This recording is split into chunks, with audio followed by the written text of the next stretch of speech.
मी श्याम पाटील, आपण बघत आहात लेवा जगत न्यूज।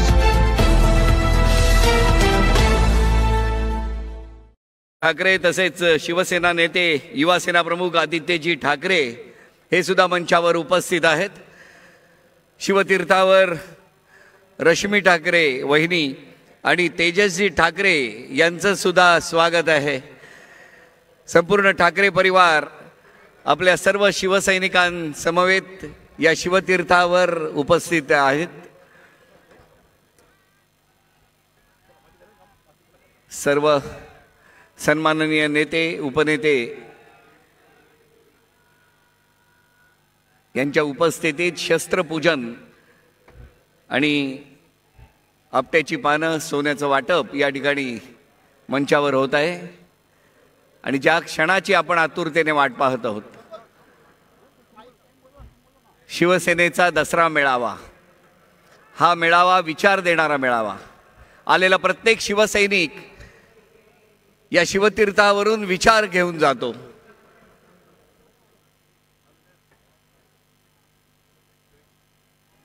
यानंतर मी विनंती करतो शिवसेना पक्षप्रमुख आदरणीय उद्धव साहेब ठाकरे यांना त्यांनी या मेळाव्यामध्ये आपले विचार मांडावे। पक्षप्रमुख उद्धव साहेब ठाकरे यांचा। उद्धव साहेब आगे बढ़ो।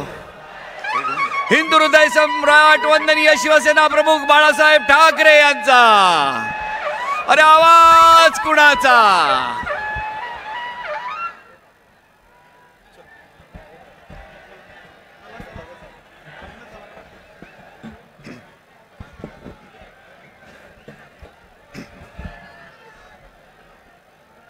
जमलेल्या माझ्या तमाम हिंदू बांधवांनो, भगिनी आणि मातांनो,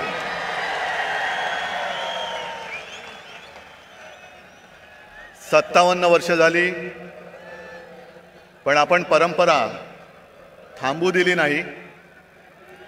मोडता घालण्याचा प्रयत्न किती झाला तरी त्यांना मोडीत काढून आपली परंपरा आपण चालू ठेवली आहे आणि पुढची अनेक वर्ष ही अशीच चालू ठेवणार आहोत। सर्वप्रथम दसऱ्याच्या मी तुम्हाला सर्वांना शुभेच्छा देतो। आज दसरा आहे, शस्त्रपूजन आहे, सरस्वतीचं पूजन आहे आणि हा मेळावा त्या संस्कृतीचं एक विराट दर्शन आहे। आपला मेळावा झाल्यानंतर आपण इकडे खोकासुराचं दहन करणार आहोत। मुद्दामून एक नवीन असुर खोकासूर, रामाने रावणाचा वध केला। कशासाठी केला? कारण असं मी ऐकलंय, असं मी वाचलंय की रावण सुद्धा शिवभक्त होता, पण एवढा शिवभक्त असून सुद्धा रामाला त्याला मारावं लागलं कारण रावण माजला होता। रावणाने सीतेला पळवलं होतं, सीताहरण केलं होतं। त्याचप्रमाणे आज सुद्धा आपली शिवसेना पळवण्याचा प्रयत्न होतोय आणि एक खबरदारी घेतली आहे आपण नाही, त्यांनी।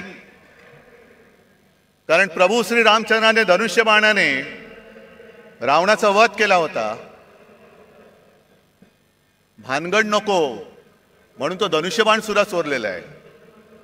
चोरा, पण एक लक्षात घ्या की ज्याप्रमाणे हनुमानाने रावणाची सोन्याची लंका दहन केली होती, तशीच तुमची खोक्याची लंका दहन करणाऱ्या धगधगत्या मशाली आज सुद्धा माझ्या सोबत आहेत आणि तुमची खोक्याची लंका आहे। मी जास्त गद्दारांवरती बोलणार नाहीये, कारण त्यांच्यावरती मला बोलण्याची आता गरजच नाही। तुम्ही सगळेजण बोलतायत, माझ्या आधीचे सगळे बोललेत आणि सध्या क्रिकेटचा मोसम आहे, वर्ल्ड कप सुरू आहे। क्रिकेट पण चालू असतं आणि मध्ये मध्ये जाहिराती पण असतात आणि काही जाहिराती तर आपल्याला बघून बघून पाठ होतात। त्यातलीच एक जाहिरात आहे, ते 3 हिरो सगळे, अजय देवगण, अक्षय कुमार आणि शाहरुख, ते तिघही येतात, 2-2 बोटं दाखवतात. आमच्याकडे सुद्धा 3 जण बसलेले आहेत. ते सुद्धा 2-2 सांगतात की अरे आमच्याकडे सुद्धा 2-2 हाफ आहेत. आणि ते कमला पसंतवाले आहेत, हे कमळा पसंतवाले आहेत. पसंत आपली आपली. त्यांना कमला पसंत आहे, यांना कमळा पसंत आहे. तुम्ही घ्या आणि तुमचं काय ते बघा. आमच्या नादाला लागू नका. आज महाराष्ट्रामध्ये आणि देशात खूप प्रश्न आहेत. मी भाषणाच्या सुरुवातीला आवर्जून जरांगे पाटलांना धन्यवाद देतोय.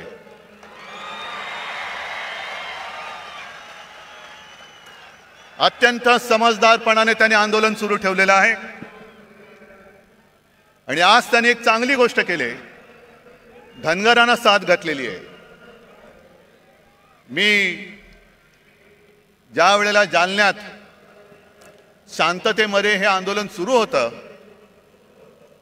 आणि आत्ताचं जे सरकार आहे, डायरचं सरकार, जसं जालियनवाला बागेमध्ये पोलीस घुसून त्यांनी अत्याचार केला होता, त्याचप्रमाणे आंतरवेलीमध्ये शांततेत बसलेल्या मराठा समाजाच्या आंदोलकांवरती यांनी पाशवी लाठीहार केला होता. मी तत्काळ तिकडे गेलो, बघितलं. तिकडे हॉस्पिटलमध्ये गेलो. कोणाची डोकी फोडलेत, कोणावरती छरे मारलेले आहेत. पण काही काही घटना अशा घडतात की हृदयामध्ये त्या कायम घर ठीक करून राहतात. ज्या वेळेला आम्ही संभाजीनगर पासून निघालो आणि त्या ठिकाणावरती जात होतो, मध्ये जरा आम्ही थांबलो. एका घरामध्ये गेलो. घर कसलं तुम्हाला गावचं माहिती आहे. ग्रामीण भागातनं बरेच तुम्ही लोक आलेले आहात. 3 सांजेची वेळ होती. मिणमिणत्या दिवा होता. मी जरा तिकडे बाथरूमला जायचं म्हणून गेलो.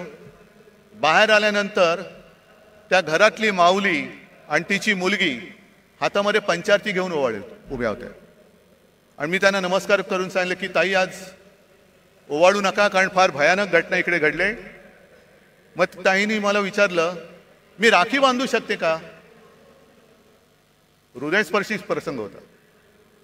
आणि ती माऊली मला राखी बांधत असताना तिच्या डोळ्यात पाणी आलं.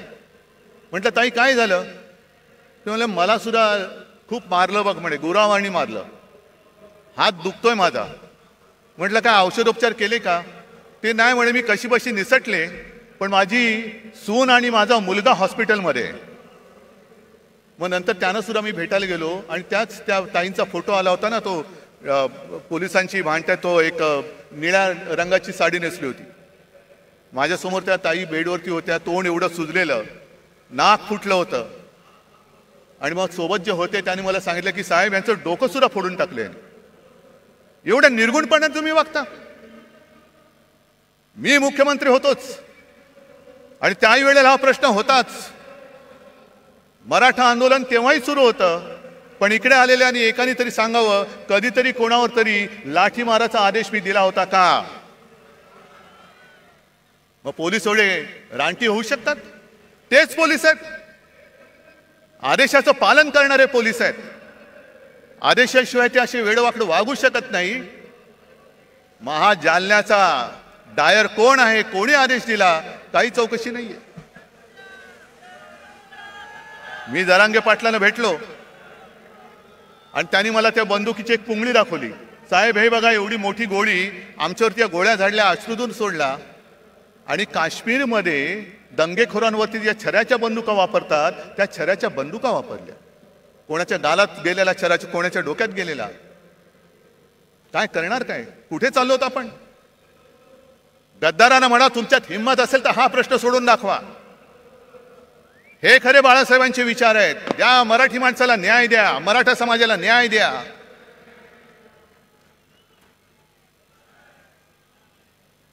पण आज जर न्याय मिळवायचा असेल तर जेव्हा मी त्या आंदोलनकर्त्यांना भेटायला गेलो होतो तेव्हा जे बोललो तेच आज बोलतोय.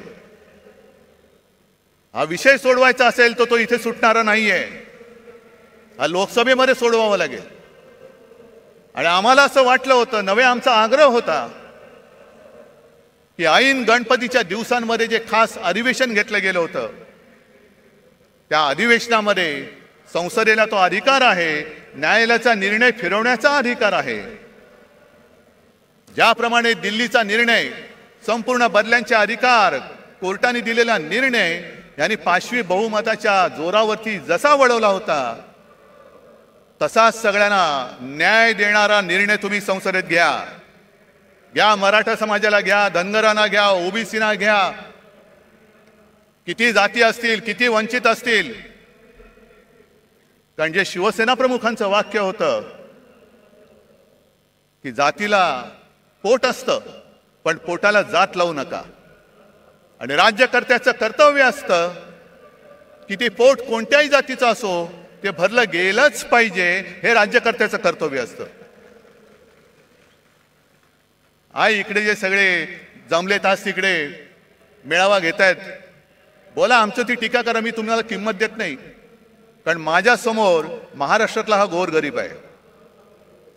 आणि मी जरांगे पाटलांना खास धन्यवाद एवढ्यासाठी देतोय की जातीपातीच्या भिंती उभ्या करून आपापसामध्ये झुंजवण्याचं कारस्थान जे भाजपा करते, त्याला आपल्याला सगळ्यांना मिळून मोडून तोडून टाकायचं आहे.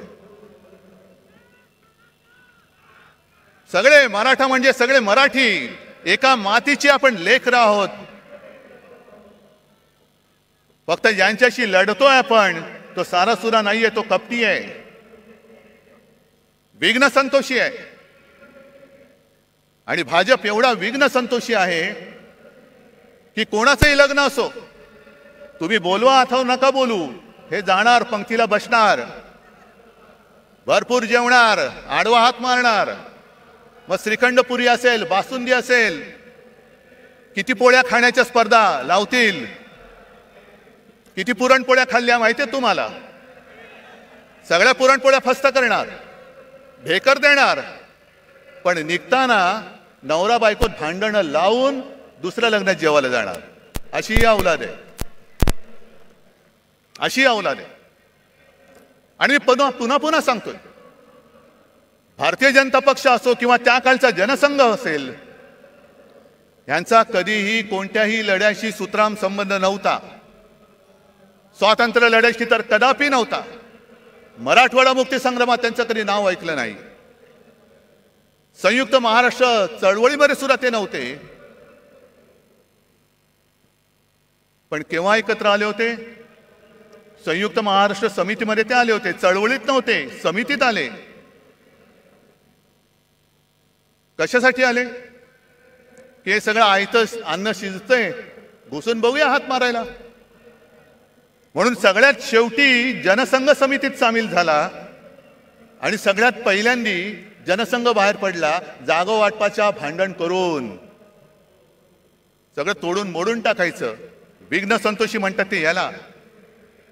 मग जनता पक्षात घुसला, तिकडे दुहेरी सदस्यत्वाचा वाद केला, तिकडे तोडफोड तांबा पितळ केलं. मग शिवसेनेसोबत आले, तिकडे अकाली दलाबरोबर गेले, कधी नितीश बरोबर, कधी यांच्या बरोबर, कधी त्यांच्या बरोबर, गोव्यात मगो पक्षाबरोबर. हे औलादी लक्षणीची ही जी पार्टी आहे, हे जिथे जाते तिथे सत्यानाश करते. म्हणून मी जरांगे पाटलांना सांगतो की पहिले यांच्यापासून सावध राहा, पहिले यांच्यापासून सावध राहा.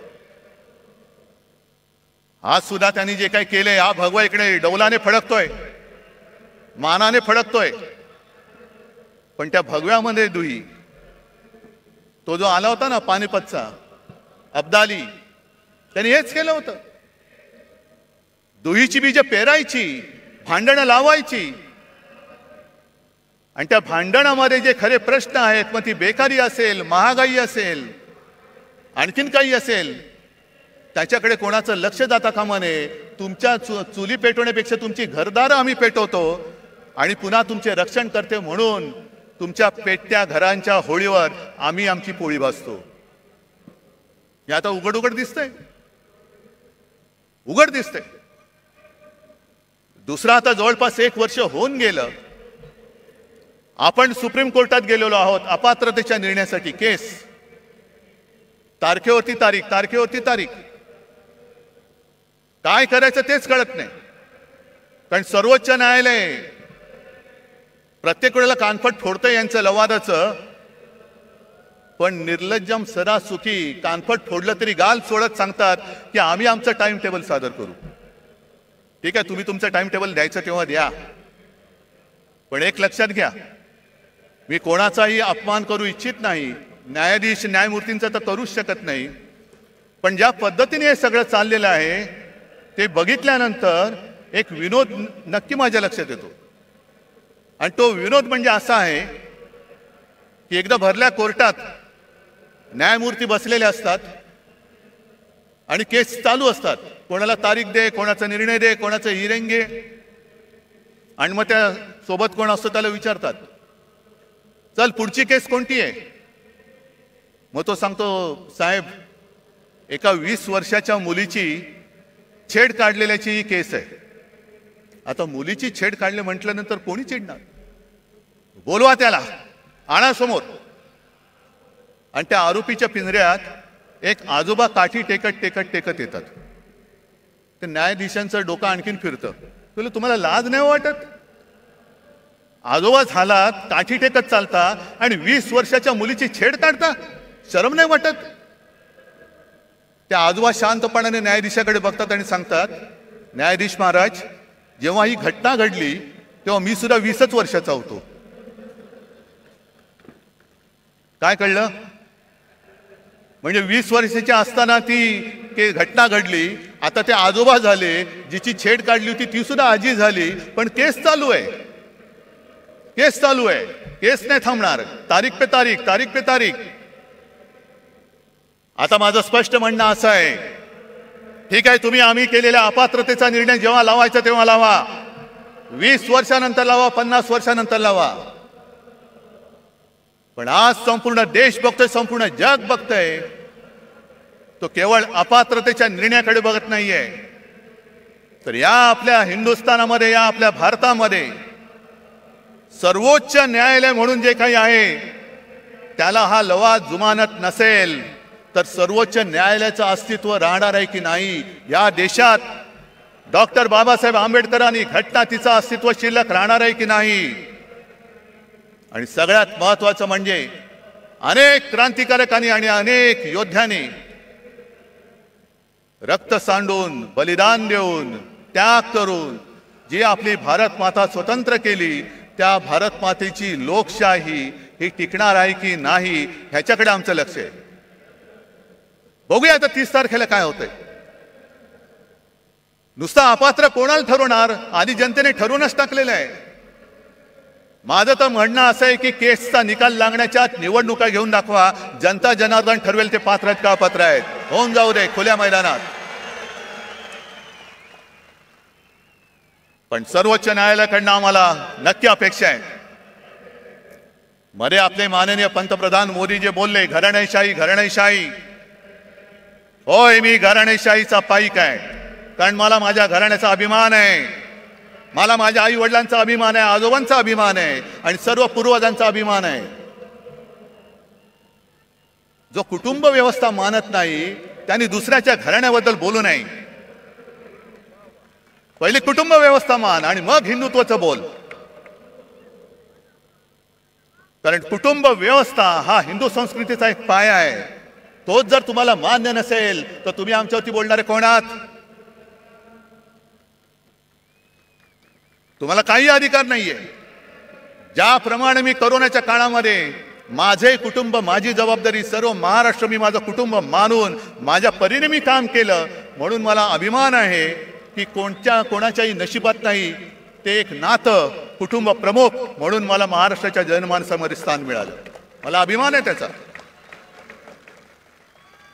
बरं, घराणेशाहीला विरोध करायचा ना, करा, जरूर करा, पण घराणेशाहीला विरोध करताना आम्ही पोचलेली घराणेशाही तुम्ही डोक्यावरती बसवताय ती पहिली खाली करा. बाप मंत्री, मुलगा आमदार, मुलगा खासदार, हे सगळे जे काही चाललंय ते पहिलं करा. असं काही नाही की सगळीच घराणी काही चांगली असतात, सगळीच घराणी काही वाईट असतात. घराण्याची सुद्धा एक परंपरा असते, घराण्याचे संस्कार असतात. कोण कोणत्या घराण्यातल्या त्याच्याप्रमाणे त्याची ओळख ठरते. ज्याप्रमाणे जर तुम्ही घराणेशाही बघायला गेला, डॉक्टरचा मुलगा डॉक्टर होतो, आम्ही सुद्धा घराणेशाही, घराण्याची परंपरा जपणारे आहोत. त्याचप्रमाणे आणखीन एक घराणेशाही नाही पण घराण्याची परंपरा मी आवर्जून सांगेन, ती म्हणजे आपले सर्वोच्च न्यायालयाचे सरन्यायाधीश चंद्रचूड साहेब. स्वतःच्या कर्तृत्वाने बसलेत, पण त्यांचे वडील सुद्धा सरन्यायाधीश होते आणि कडक होते, कणखर होते. शेवटी इतिहासामध्ये आपली नोंद काय होणार आहे हे प्रत्येकाने खबरदारी घ्यायची. कोणासमोरही न झुकणारा म्हणून माझी नोंद व्हायला पाहिजे की सत्ताधाऱ्यांचे बूट चाटणारा, हे प्रत्येकाने ठरवायचंय. मग जशी घराणेशाहीची परंपरा आहे तशीच काही नावं अशी आहेत ज्यांच्या घराण्याचा आतापताच माहिती नाहीये पण तरी सत्ताधीश झाले. फरक बघाय तुम्ही. हिटलरचे वडील माहिती आहेत कोणाला? हिटलर काय घराणेशाहीतला होता? सद्दाम हुसेन काय घराणेशाहीतला होता? पुतीन काय घराणेशाहीतला आहे? गदाफी काय घराणेशाहीचा आहे? मुसोलिनी, स्टालिन कोणाची घराणी माहिती आहेत? पण हाही धोका विसरू नका की ज्याचा काही आगापिछा नाही, त्याच्या हातामध्ये जर का देश दिला तर काय होऊ शकतं त्याचं अत्यंत वाईट उदाहरण हे जर्मनी आहे. हे जर्मनी आहे. असाच उदय झाला, लोक पागल झाली, अंधभक्त झाली आणि आज त्याने जे काही बहुमत मिळाले हे बहुमत तर काहीच नाही. जवळपास 95, 97, 98% त्यावेळेला हिटलरला बहुमत मिळालं होतं विकासाच्याच नावावर. काय केलं त्यांनी? आज जाऊन जर का विचारलं तर जर्मन लोकांना लाज वाटते की त्यांच्या देशामध्ये हिटलर होऊन गेला म्हणून. मग तुम्ही ठरवायचंय की ज्याच्या घराण्याचा आगापिछा माहिती असा निवडायचा की कोणाचा कशाला पत्ता नाही, आज दिसते उद्या गायब. तुमचं मरण तुम्ही पत्करा, मी माझी वाट लावून काम केलं, मला आनंद झाला तुमची वाट लागली, आता मी झोळी लावून चाललो, तुम्ही बसा रिकामी कटोरी घेऊन. आणि हे जर का टाळायचं असेल तर आज माझं ठाम मत आहे, एक काळ जरूर होता की कदाचित याच व्यासपीठावरून हिंदू हृदय सम्राट बोलले होते की देशाला एका मजबूत सरकारची गरज आहे. मजबूत सरकार आपण बघितलं, 9 वर्ष पाहिलं. म्हणजे मला आज सुद्धा आठवत आहे की 14 साली ज्या वेळेला प्रणवदा राष्ट्रपती होते तेव्हा आम्ही सगळे, आता वेळगळच, आम्ही गेलो होतो सगळे पक्ष मिळून आणि आम्ही सांगितलं की आमचा नेता नरेंद्र मोदी. मग प्रणव मुखर्जी खुश झाले, आम्हाला म्हणाले 25-30 वर्षानंतर एका पार्टीचं सरकार आलं, आता देशामध्ये स्थैर्य येईल. काय आले तुम्ही सांगा? आले स्थैर्य? काय तुमचे प्रश्न सुटलेत? आणि म्हणून मला आज असं वाटतं की सरकार तर बदललं पाहिजेच, पण आता जे सरकार आणायचं आहे हे सरकार मजबूत जरी असलं तरी एका पक्षाचं बहुमत असलेलं पाशवी सरकार नको, अजिबात नको. जेव्हा खुर्ची थोडीशी डगमगीत असते तेव्हा देश मजबूत होतो.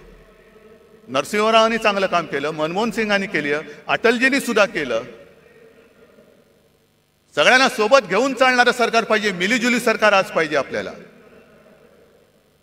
कारण यांचं जे सगळं चाललंय, मी मागेच बोललो होतो की हिंदुत्वाचा बुरखा फाटल्यानंतर आतमधला यांचा बिभत्स किळसवाणा चेहरा, भेसूर चेहरा आता आम्हाला दिसायला लागलेला आहे.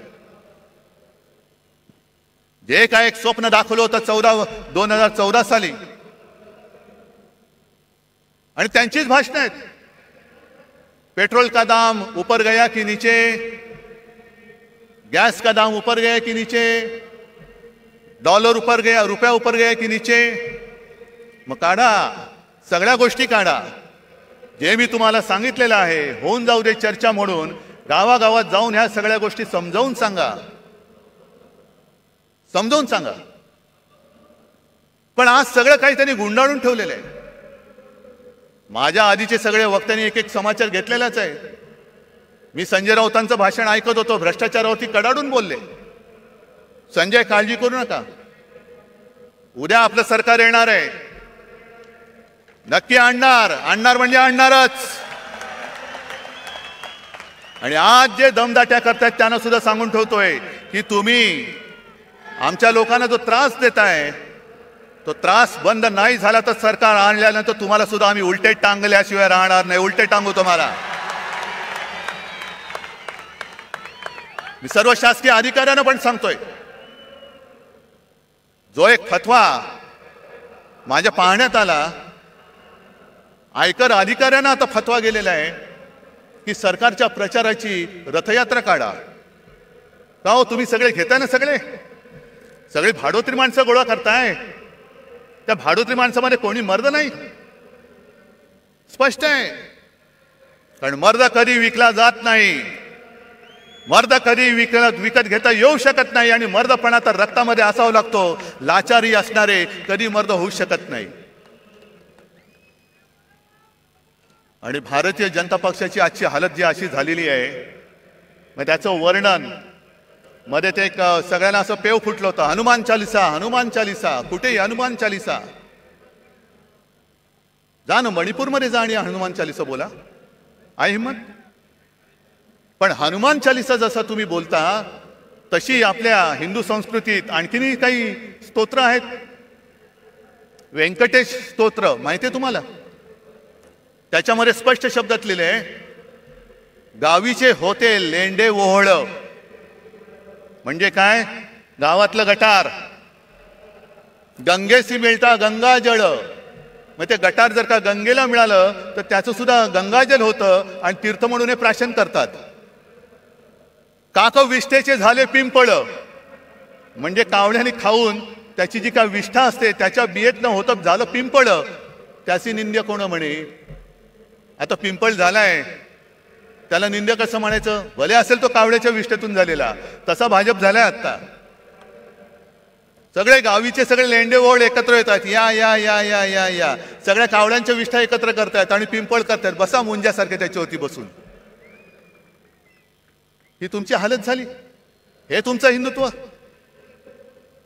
आज मला संताप काय येतो जेव्हा मला लोक सांगतात की साहेब, जनतेमध्ये तुमच्याबद्दल प्रेम आहे, तुमच्याबद्दल सहानुभूती आहे. माझ्यासाठी नका, महाराष्ट्रासाठी ठेवा. महाराष्ट्रासाठी ठेवा, आपल्या मराठी मातीसाठी ठेवा.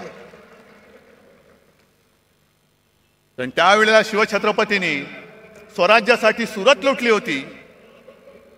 हे इथून सुरतेला पळणारे लाचार महाराष्ट्राचं हित सांभाळू शकतायत? सरकार बदलल्यानंतर पहिलं काय केलं यांनी? पहिलं घाईनी मेट्रोची आरेची जागा मेट्रोला दिली. बुलेट ट्रेनची जागा जी मी अडवून ठेवली होती आणि जिकडे करोना सेंटर उभं केलं होतं ते पहिलं बुलेट ट्रेनच्या घशात घातलं. मला सांगा, एवढे सगळे तुम्ही जमलेला किती जणांना बुलेट ट्रेनचा उपयोग होणार आहे? मला सांगा. होणार आहे? तुम्हाला होणार आहे? कोणाला होणार आहे? मग बुलेट ट्रेन कशाला? मग मला कोणीतरी सांगितलं की अहो साहेब, यावेळेला मुंबईतून सुरतेला पळताना किती त्रास झाला. तो कैलास पाटील तर सुदैवाने मधनं उठून आला म्हणून. पण इथल्या गद्दारांना पटकन गुजरातला पळता यावं म्हणून बुलेट ट्रेनची व्यवस्था करतायत. गद्दारांना पळवण्यासाठी. अरे महाराजांनी सुरत लुटली होती, हो लुटली होती, स्वराज्यासाठी लुटली होती. पण तिचा सूड म्हणून तुम्ही आज मुंबई लुटता आहात, महाराष्ट्राचं खच्चीकरण करता आहात. संपूर्णपणे महाराष्ट्र बकाल करायचा, मुंबई बकाल करून टाकायची, मुंबईच्या ठेवीवरती डल्ला मारायचा आणि मुंबईला भिकेला लावून दिल्लीच्या दारामध्ये उभी करायची. हा त्यांचा डाव आहे. त्याच्या विरुद्ध लढण्यासाठी मला तुमची सोबत पाहिजे. मला ते मोडून काढायचंय.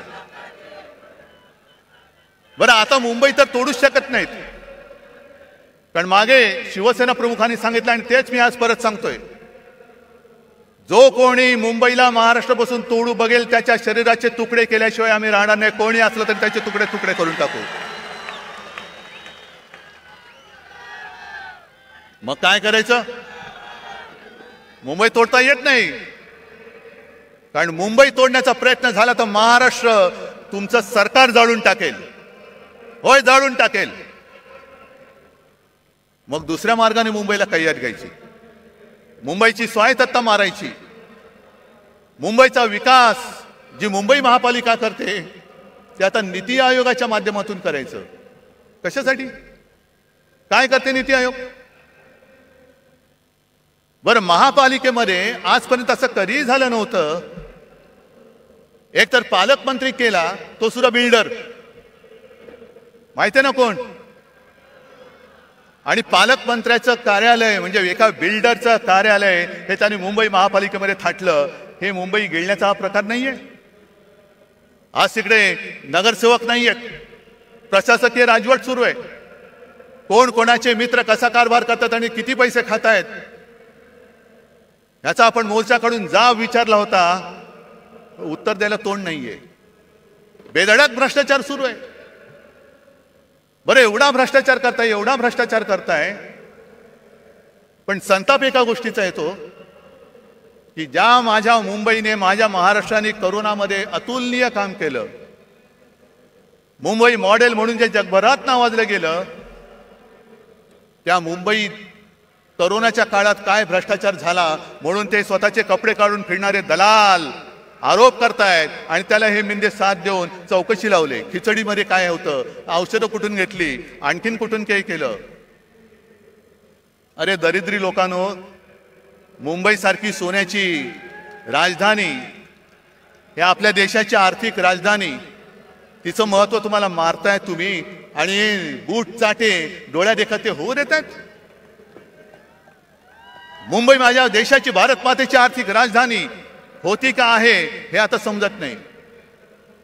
कारण सगळे चांगले केंद्र, सगळे उद्योगधंदे हे गुजरातमध्ये नेले, मुंबईच्या बाहेर नेले, महाराष्ट्राच्या बाहेर नेले, काही दिल्लीला नेले.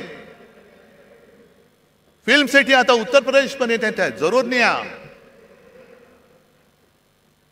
पण जे मुंबईच्या हक्काचं आहे ते ओरबाडून तुम्ही नेत असाल तर तुम्हाला याच मुंबईत गाडून टाकल्याशिवाय राहणार नाही आम्ही.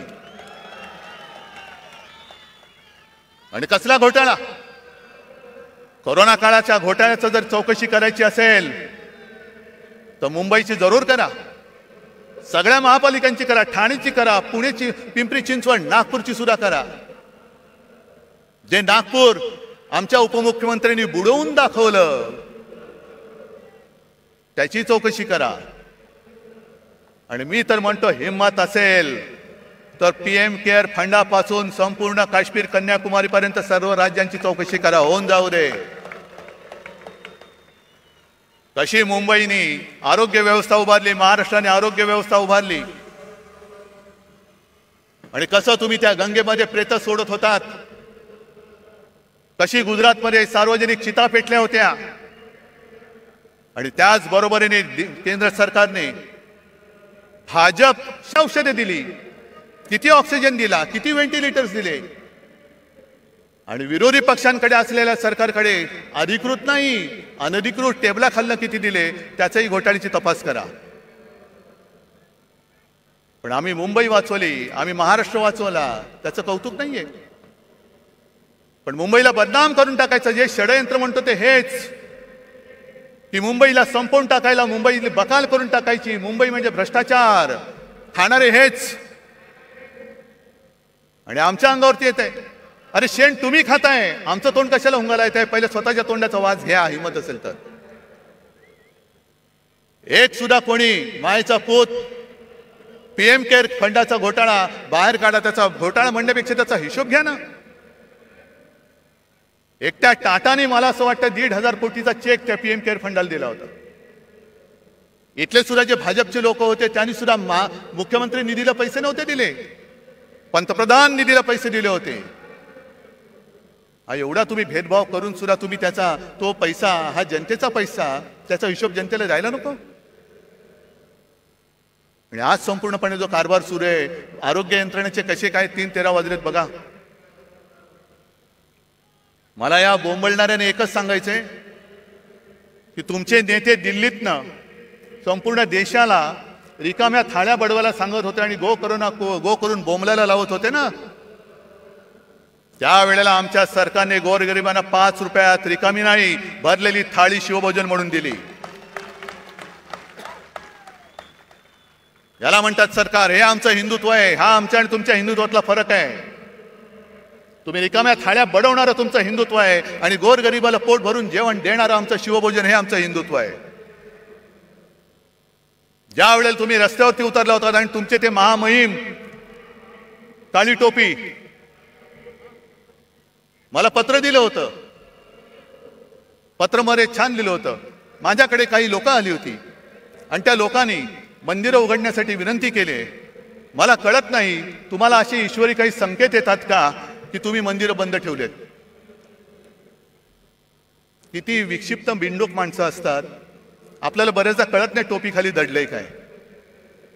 पण जेव्हा तुम्ही मंदिरं उघडायला सांगत होता तेव्हा आम्ही गावागावात खेड्यापाड्यात आरोग्य मंदिरं उघडत होतो. हे आमचं हिंदुत्व आहे. तुम्ही सगळं उघडा उघडा सांगत होता तेव्हा आम्ही आरोग्य यंत्रणा वाढवली, रुग्णशय्या वाढवल्या होत्या, टेस्टिंगच्या केंद्र वाढवली होती. जी जेमतेम 2-3 केंद्र महाराष्ट्रात होती ती आपण 600च्या वरती केली होती. हे आमचं हिंदुत्व आहे. जर कोणी आपल्या समोर तळमळत असेल तर त्याला वाचवणं, त्याची जात पात विचारत नाही बसलो आम्ही. कोणी असेल, होय मालेगावमध्ये मुसलमान सुद्धा आले होते, त्यांना सुद्धा आम्ही वाचवलं. धारावीमध्ये आम्ही धारावी वाचवली. हे आमचं हिंदुत्व आहे. पण मुंबईचा जो धोका आहे, मी मगाशी तुम्हाला सांगत होतो तो, की आता धारावी सुद्धा गिळायला निघालेत. इथे आली असतील काही धारावीची लोक. धारावीचा विषय मी स्वतंत्रपणे धारावीत येऊन घेणार आहे. पण आता याच्या घशामध्ये धारावी त्यांनी घातले. तो कोण यांचा मित्र तुम्हाला माहिती आहे? कोण? मला माहित नाही. मी अडाणी आहे बाबा, मला काही कळत नाही. तुम्हाला काय कळतंय? आणि सहज जर का अभ्यास केला तर माझे तर डोळे पांढरे झाले. जवळपास 150 कोटी स्क्वेअर फुटाचा FSI तिकडे मिळणार आहे. म्हणजे सगळी, आणि तो FSI दक्षिण मुंबईत तो वापरू शकणार. म्हणजे मुंबईची ओळख काय राहणार? कोण येणार, कोण राहणार? आणि हा विकास केवळ तुमच्या मित्राचे खिसे भरायला आम्ही होऊ देणार नाही. धारावीचा विकास झालाच पाहिजे. तिथे जो झोपडीमध्ये राहतो, ज्याला आम्ही वाचवलेलं आहे, त्याला प्रत्येकाला हक्काचं घर मिळालंच पाहिजे. पण त्या हक्काबरोबर घराबरोबरच प्रत्येक घरामध्ये जे उद्योगधंदे आहेत, अगदी मायक्रो स्केल, लघु उद्योग, सूक्ष्म उद्योग, काही कुंभारवाडे आहेत, त्यांना सुद्धा तिकडे जागा मिळाली पाहिजे. ती सुद्धा सोयी त्यांना मिळाली पाहिजे. आणि सगळ्यात महत्वाचं म्हणजे धारावीच्या एका परिसरामध्ये तुम्ही घरं जरूर बांधा. पण आज देखील माझा गिरणी कामगार घराविना फिरतोय, वणवण फिरतोय. त्या गिरणी कामगारांच्या मुलांना धारावीत घरं द्या. वांद्रा वसाहतीमध्ये सरकारी कर्मचाऱ्यांना घरं तिथल्या तिथे मिळावीत असा निर्णय आमच्या सरकारने घेतला. हे द्यायला तयार नाही आहेत. वांद्रा वसाहतीत तिथल्या कर्मचाऱ्यांना घरं मिळालीच पाहिजेत. पण त्याच्या नंतरचे जे कर्मचारी आहेत त्यांना सुद्धा धारावीत घरं द्या. पोलिसांची घरं कमी पडत असतील तर पोलिसांना सुद्धा धारावीत घरं द्या. कारण आम्हाला हिंदुत्व जपायचं आहे. पण त्याच बरोबरीने मुंबईवरचा मराठी ठसा सुद्धा आम्हाला अधिक गडद करायचा आहे. नुसती दणदणक्यांची मुंबई करू नका. साध्या सुध्या ग्रामीण भागातल्या माणसाला इकडे परवडणाऱ्या दरामध्ये धारावीमध्ये घर द्या. कारण धारावीवरती एवढ्या सवलती त्यांनी उधळलेल्या आहेत, एवढ्या उधळलेल्या आहेत की त्याचा फायदा जर गरिबांना मिळणार असेल तर आनंद आहे. पण तो जर का तुमच्या मित्राच्या खिशात जाणार असेल तर मात्र आम्ही तो जाऊ देणार नाही. आणि मुंबई काय धारावी सुद्धा त्याला गिळू देणार नाही हा निश्चय करून आम्ही रस्त्यावरती उतरू. ही मुंबईची अवहेलना तुम्हाला मी सांगतोय. किती सांगायच्या गोष्टी. अंबादास, तुम्ही सगळ्या शेतकऱ्यांचा विषय घेतला असाल. एक तर दुष्काळ आपल्या माथी आलेला आहे. माझ्या माहितीप्रमाणे आता जो खरीप झाला त्याचं 22% उत्पादन कमी झालेलं आहे. पाऊस पुरेसा नाही, धरणामध्ये पाणी साठा बरोबर नाहीये. पुढच्या मोसमापर्यंत पिण्याचं पाणी कसं पुरवायचं? कारण आज गावागावांमध्ये टँकर सुरू झालेत की नाही तुमच्यापैकी कोणाच्या गावात? आज टँकर सुरू झालेत. उद्या काय होणार आहे सांगता येत नाही. पण सगळ्यात संतापाची गोष्ट अशी आहे की मधल्या काही एका दिवशी मी शिर्डीमध्ये गेलो होतो. दुष्काळी पाहणी करायला. आता टी व्हीवरती तुम्ही बघितलं असाल, मला कोण म्हणेल हा काही वेडा आहे का रे, भिजतोय आणि दुष्काळाची पाहणी करतोय. पण वस्तुस्थिती अशी होती की त्या दिवशी मी पावसामध्ये भिजलो होतो, पण माझ्या समोरची पिकं ही करपून गेली होती. मग त्या पाण्याचा चिखल होण्याखेरीज काही उपयोग नव्हता. मग शेतकऱ्याची ती पेरणी वाया गेलीच. कर्ज डोक्यावरती चढलं, पण कर्ज डोक्यावर चढण्यापूर्वी त्यांनी सरकारने जी एक योजना काढली, प्रधानमंत्री पीक विमा योजना. आता थोडं तुम्ही शहरातले असलात तरी सांगायला पाहिजे की या पीक विम्यामध्ये 3 हिस्से असतात. एक केंद्र सरकार देतं, दुसरं राज्य सरकार देतं आणि तिसरा शेतकरी देतो. या सरकारने एक चांगली गोष्ट केली की शेतकऱ्याचा हिस्सा स्वतः भरला आणि 1 रुपयात शेतकऱ्याला विमा देण्याची घोषणा केली. चांगली गोष्ट केली. त्याचा परिणाम काय झाला? साधारणतः 90-95 लाख शेतकरी जे विमा उतरवायचे, विमा काढायचे, ते यावर्षी जवळपास 2.25 कोटी शेतकऱ्यांनी ती नोंदणी केली. 2.25 कोटी, 1,70,00,000पेक्षा जास्त. मग चांगली गोष्ट झाली. आता दुष्काळ पडलाय, पीक गेलं. मग सरकारने बैठक घेतली की पूर्ण पंचनामे होईपर्यंत, मागणी येईपर्यंत तुम्ही अग्रिम एक रक्कम द्या. आणि माझी जी माहिती आहे, विमा कंपन्यांनी हात वर केले, आम्ही देऊ शकत नाही. का देऊ शकत नाही? कारण जे निकष आहेत त्या निकषामध्ये सलग 21 दिवस जर पाऊस पडला नाही तर आणि तरच नुकसान भरपाई मिळते. काही जणांना त्यांनी असं सांगितलं की तुमच्या नुकसानीची नोंद तुम्ही 72 तासात केली नाही म्हणून तुम्हाला नुकसान भरपाई मिळणार नाही. काय सरकार करते? तुम्हाला विमा कंपन्या जुमानत नाही? अरे मागे शिवसेनेने आंदोलन केल्यानंतर पटपट सगळ्यांना भरपाई दिली होती. आज तुम्हाला सगळ्यांना मी होय आदेश देतोय, शेतकऱ्याच्या बरोबरीने त्याच्या मदतीसाठी उभे राहा. जा विमा कंपन्या कोणाच्या आहेत त्या बघा, त्या सुद्धा मित्रांच्या असतील. कुठे कुठे त्या विमा कंपन्यांमध्ये जा. मारझोड नाही करायची, पण आळीपाळीने घेराव घालून बसा. आणि अधिकाऱ्याला जागचा हलू देऊ नका. त्याला सलग पावसाचा खंड काय असतो ना, तो जागेवरती बसून दाखवा की तुझा पाऊस तुंबल्यावरती काय होतं. शेतकरी वाऱ्यावरती पडलाय. आरक्षणासाठी समाज रस्त्यावरती आलेले आहेत आणि हे म्हणे बाळासाहेबांचे विचार घेऊन पुढे चाललेले आहेत. बाळासाहेबांचे विचार काय होते? मरे आम्ही एक विरोधी पक्षाची आघाडी केली, तिचं नाव इंडिया ठेवलं. त्याच्यावरती मोदी लगेच त्यांनी तुलना केली की इंडियन मुजाहिद्दीन आहेत. किती दुर्दैव आहे. देशाला असा विचार करणारा पंतप्रधान मिळू शकतो? जे देशप्रेमी आम्ही देश वाचवण्यासाठी एकत्र आलो, तर आमची तुलना तुम्ही इंडियन मुजाहिद्दीन बरोबर केली.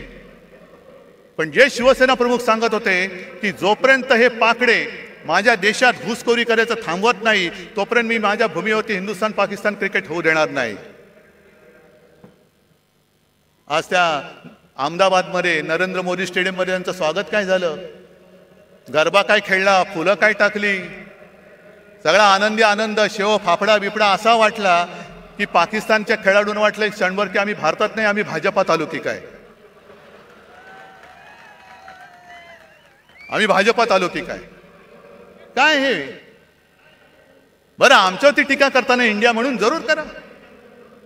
आम्ही तुमच्यावरती करतो, तुम्ही आमच्यावरती करा. पण तुम्ही आमची तुलना देशद्रोह्यांशी करणार असाल आणि स्वतः देशांच्या शत्रूंबरोबर क्रिकेट खेळणार असाल तर आमच्यापेक्षा जास्त देशद्रोही तुम्ही आहात.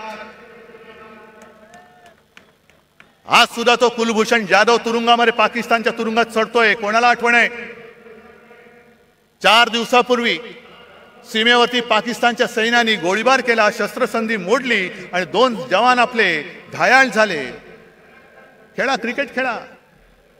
तिकडे अग्निवीर सीमेवरती गेला, वाऱ्यावरती सोडला. आज मराठा आंदोलनामध्ये आत्महत्या होत आहेत, वाऱ्यावरती सोडतायत. मला आज सगळ्यांना एक आवाहन करायचंय, शेतकऱ्यांना करायचंय, मराठ्यांना करायचंय, ओबीसीना करायचंय, धनगरांना करायचंय. सगळे जे या त्यांच्या न्याय हक्कापासून वंचित आहे त्यांना मी हात जोडून नम्र विनंती करतो की बाबांनो, आत्महत्या करू नका. कारण उद्या तर आपला हा लढा आपल्याला लढावाच लागेल, जिंकावाच लागेल. आरक्षण नक्की मिळेल, पण तेव्हा जर का तुम्ही नसला तर तुमच्या कुटुंबाचं रक्षण कोण करणार हा विचार करा. आणि तुमचा सोन्यासारखा जीव यांच्या नादान सरकारपायी असा देऊ नका. आणि हा सगळा भोंगळ कारभार बघितल्यानंतर कुठे औषधं नाहीत, औषधी खरेदी नाही, काही नाही. सरकारी रुग्णालयात रुग्ण मरतायत. आता कोणतरी बोललं खेकडे धरणं फोडतायत. आणि एक खेकडे राज्याचे आरोग्यमंत्री हे काय करणार? म्हणजे मध्ये मी जी काय बातमी वाचली, आता टेंडर शिवाय औषध खरेदी करणार आणि तुम्ही आमच्या औषध खरेदीची चौकशी करणार. वा, म्हणजे हे खेकडा मंत्री असे आहेत की हाफकिन नावाची संस्था हे त्यांना माहिती नाहीये. कोण आहे तो हाफकिन? बोलून घ्या त्याला. कशाला? काय दलाली खायचे? म्हणजे असे सगळे नादान आणि ओंगळ अनागोंदी कारभार बघितल्यानंतर मला या गद्दारांचं काही कोड कौतुक नाहीये. ते त्यांच्या कर्माने जाणार आहेत. कपाळावरती आयुष्यभर पुढच्या सगळ्या पिढ्यांमध्ये गद्दार म्हणून एक शिक्का कायमचा लागलेला आहे. तो किती घासू म्हटलं, कोणताही साबण लावा, तो पुसला जाणार नाहीये. आणि म्हणून तुम्हाला सगळ्यांना एकच विनंती करतो, कारण आपण छत्रपती शिवाजी महाराजांची मावळे झालो तरी खूप झालं. पण एका गोष्टीमध्ये आपण नशीबवान आहोत की तो मोगली वरवंटा तोडून मोडून टाकणारं ते शिवतेज आपल्या महाराष्ट्राच्या मातीमध्ये जन्माला आलं. त्या मातीत आपला जन्म झालेला आहे, हे लक्षात ठेवा. त्याचा भुसा तुम्ही पाडा, पण छत्रपतींच्या भगव्याशी गद्दारी करणारा महाराष्ट्रामध्ये शिल्लक ठेवायचा नाही. आणि आमचं हिंदुत्व हे राष्ट्रीयत्व आहे. आमचं हिंदुत्व हे राष्ट्रीयत्व आहे. जो कोणी या देशासाठी मरायला तयार आहे, देश वाचवायला तयार आहे, तो जातीपाती धर्माने कोणी असला तरी तो आमचा आहे, आमचा हिंदू आहे. आणि कोणीही असो, जो जातपात धर्माने कोणी असला आणि देशाच्या मुळावर आलेला असला, अधिक कुरुलकर असला तरी देखील तो देशद्रोही आहे. तो देशद्रोही आहे. मला अजूनही कळलेलं नाहीये. जरा थांब ना. आहे, थांब. मला अजूनही कळलेलं नाही त्या कुरुलकर बद्दल संघाची भूमिका काय आणि भारतीय जनता पक्षाची भूमिका काय. जर त्यांनी आपली गुपितं पाकिस्तानला दिली असतील तर तो मराठी असो, हिंदू असो, कोणी असला तरी त्याला फासावरती, जर गुन्हा सिद्ध झाला तर फासावर दिला गेला पाहिजे. कारण आमच्यासाठी, मी परत सांगतो, आमचं हिंदुत्व हे राष्ट्रीयत्व आहे. आमचं हिंदुत्व परत सांगतो, शेंडी जानवेशी आणि घंटेशी जोडलेलं नाही, ते या देशाच्या मातीशी जोडलेलं आहे. म्हणजे देश वाचला तर महाराष्ट्र वाचेल, आणि महाराष्ट्र वाचला तर देश वाचेल. आणि महाराष्ट्र वाचवणारे सगळे जवान सैनिक माझ्यासोबत बसलेले आहेत. सेनापती बापट जे बोलले होते त्याचा अर्थ आता कळतोय. माहितीये ना, त्यातली एक ओळ महत्वाची आहे. ज्या 4 ओळी आहेत, महाराष्ट्र मेला तरी राष्ट्र मेले. म्हणजे महाराष्ट्र खतम झाला तर राष्ट्र खतम. मराठा विना राष्ट्र गाडा न चाले. मराठा म्हणजे महाराष्ट्रातले सगळे मराठी, त्यांच्या विना राष्ट्राचा गाडा चालू शकत नाही. खरा वीर वैरी पराधीनतेचा, हे यांच्यासारखे बुटचाटे नाहीत वीर. जो पराधीन होण्याला विरोध करतो, गुलामी स्वीकारत नाही, तो खरा वीर. खरा वीर वैरी पराधीनतेचा, महाराष्ट्र आधार या भारताचा. आज संपूर्ण भारत आपल्याकडे बघतोय. अरे त्यावेळेला सुद्धा असाच अंधकार पसरला होता. घरदारं फुटत होती, देवांचे राख रांगोळ्या होत होत्या. आणि तेव्हा ही एक मशाल छत्रपती शिवाजी महाराजांची भगवा घेऊन संपूर्ण त्यांनी त्या मोगलांना टक्कर दिलेली. वाघ नख जरूर आणा, पण त्या नखाच्या मागे वाघ नसेल आणि मुनगट्टीवर असतील तर त्या वाघ नखाला काय अर्थ नाहीये. त्यावेळेला सुद्धा त्या वाघ नखाच्या मागे छत्रपती शिवाजी महाराज नावाचा वाघ होता, म्हणून त्यांनी दगाबाज अफजल खानाचा कोथळा बाहेर काढला होता. ती कोथळा काढण्याची हिंमत जर नसेल आणि आमच्या भावनेची खेळ करणार असाल तर निवडणुकीमध्ये तुमचा राजकीय कोथळा आम्ही बाहेर काढल्याशिवाय राहणार नाही. आम्ही काढू बाहेर. भावनांशी खेळ करू नका. जर खरोखर पुराव्यानिशी ती छत्रपती शिवाजी महाराजांनी अफजल खानाला मारताना वापरलेली वाघनखं असतील तर ती भाड्याने नका आणू इतर लोकांसारखी. म्हणजे इतर लोकांसारखी म्हणजे काय की एक पोरगा स्वतः बापाला सांगतो की बाबा बाबा मला आता शिक्षण शाळावर काही जमत नाही, मग नाही मी भाजपात जाणार, तिकीट घेणार आणि देशाची. तो बाप म्हणतो थांब जरा, तुला काय झालं, हे तुला काही येडलं का नाही का, तुला असं करू नको. पहिला तू शिवसेनेत जा किंवा काँग्रेसमध्ये जा, राष्ट्रवादीत जा, दुसऱ्या कोणत्याही पक्षात जा, जरा नाव कमव. नाव कमवल्यानंतर काहीतरी गडबड घोटाळा कर, मग भाजपला तुला घेतील आणि तुला मंत्री करतील. मग तुला मंत्री करतील. हे मला भारतीय जनता पक्षाच्या लोकांना सुद्धा सांगायचंय की घराणेशाहीमध्ये तुमची सुद्धा घराणी भाजप आणि संघ वाढवण्यामध्ये खच्ची झालेली आहेत. आज जर का तुमच्या घराण्याच्या त्यागाला काही किंमत मिळणार नसेल आणि नुसतं उपऱ्यांच्या सतरंज्या काढण्याचं घालण्याचं काम तुम्हाला करायचं असेल तर हाच भाजप हाच संघ तुम्हाला तरी अपेक्षित होता का? नुसतं सतरंज्या घालताय. आणि म्हणून हा भावनेशी खेळ आता बस झाला. आपल्याला आता महाराष्ट्र संपूर्ण हिंदुत्वाबरोबर मराठी माणसाची एकजूट, जे शिवसेना प्रमुखांचं पहिलं वाक्य होतं 96 कोळी 92 कोळी, मराठा मराठेतर 96 कोळी 92 कोळी, स्पृश्य अस्पृश्य कोळी आगरी, हे सगळे भेदाभेद गाडून मराठी माणसाची भक्कम एकजूट बांधा. त्या एकजुटीच्या हातामध्ये शिवरायाचा आणि हिंदुत्वाचा पवित्र भगवा आपल्याला घट्ट धरायचा आहे. आणि म्हणून परत एकदा एकच सांगतो की आता या गद्दारांकडे दुर्लक्ष करा. आज सुद्धा अनेक जणांना फोन येत आहेत आणि परत सांगतो, ज्याला इमान विकायचं असेल सरळ इमान विकून मोकळे व्हा. जा तिकडे, माझ्याकडे एवढे वाघ बसले असताना मला नादान आणि भ्याडांची गरज नाहीये. आणि सरकारला मी आव्हान देतो, सुप्रीम कोर्टाचा निकाल लागेल तेव्हा लागेल, पण जर तुमच्यामध्ये हिंमत असेल तर मुंबई महापालिकेसह लोकसभा आणि विधानसभा सुद्धा घेऊन दाखवा. आमची तयारी आहे. जाऊन द्या. आम्ही जनतेच्या कोर्टात येतो. जो जनता निकाल देईल तो आम्हाला मान्य आहे, तो आम्हाला मान्य आहे. पण याची खात्री तुम्हाला आहे की जर का जनतेच्या कोर्टात गेलो तर इकडे तारीख पे तारीख नाही, एक गाव दोन तुकडे एका फटक्यात घरी पाठवतील लोक तुम्हाला. आणि त्याला घाबरलेत म्हणून यांनी युनिव्हर्सिटीच्या निवडणुका सुद्धा पुढे ढकलून टाकल्या. असं हे सगळं घाबरट सरकार फक्त महाराष्ट्राची आणि देशाची वाट लावते. ती वाट आणखीन लागू नये म्हणून जिथे जिथे आपल्याला शक्य होईल तिथे तिथे यांचा पाडाव आपल्याला करावाच लागेल. करणार? जरा तुमच्या हाताच्या मशाली दाखवणार?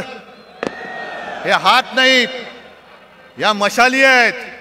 आणि या मशाली केवळ या नादान महाराष्ट्र सरकारचंच नाही तर हुकुमशाही आणणाऱ्या दिल्ली सरकारचं सुद्धा तख्त जाळून भस्म केल्याशिवाय राहणार नाही. हा एक आत्मविश्वास बाळगून आपली रजा घेतो.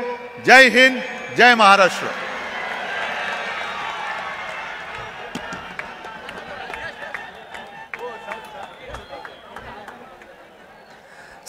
सर्वांना विनंती आहे, कृपया काही क्षण आपण थांबावं, कारण आपण ज्या ठिकाणी उभे आहात फक्त मागच्या बाजूला आपण बघा. रावण दहन परंपरेप्रमाणे या शिवतीर्थावर होणार आहे. खोकासुराचं दहन या ठिकाणी आपल्या सर्वांच्या उपस्थितीत होत आहे. रावण दहन. पोडियम काढा, पोडियम काढा.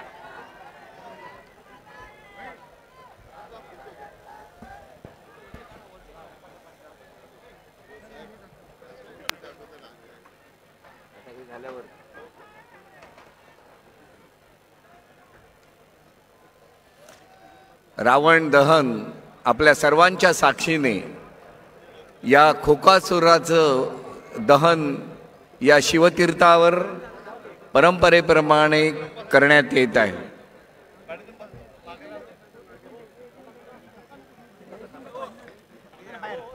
विभागाच्या वतीने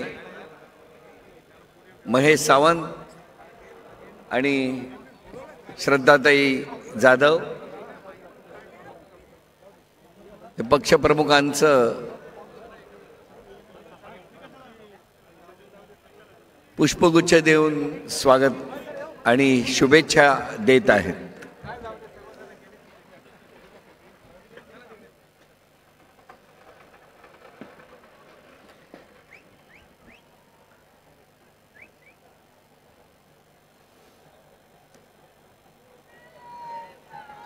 अरे शिवसेना,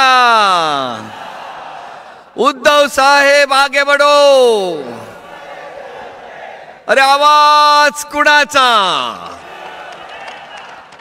वंदनीय हिंदू हृदय सम्राट शिवसेना प्रमुख बाळासाहेब ठाकरे यांचा. भारत माता की. सर्वांना विनंती आहे काही क्षण आपण उभं राहावं.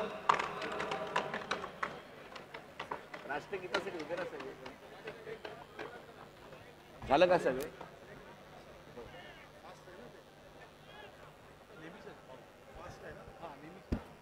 सर्वांनी राष्ट्रगीतासाठी उभं राहावा.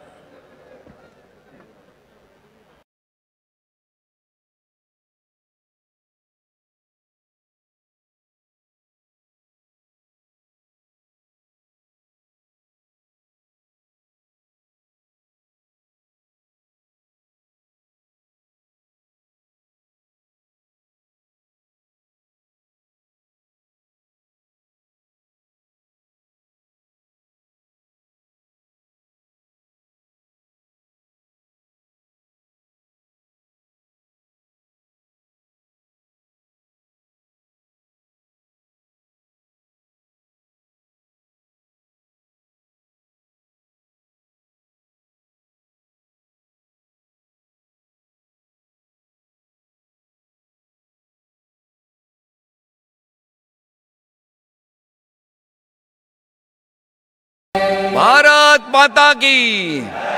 वंदे भारत माता की.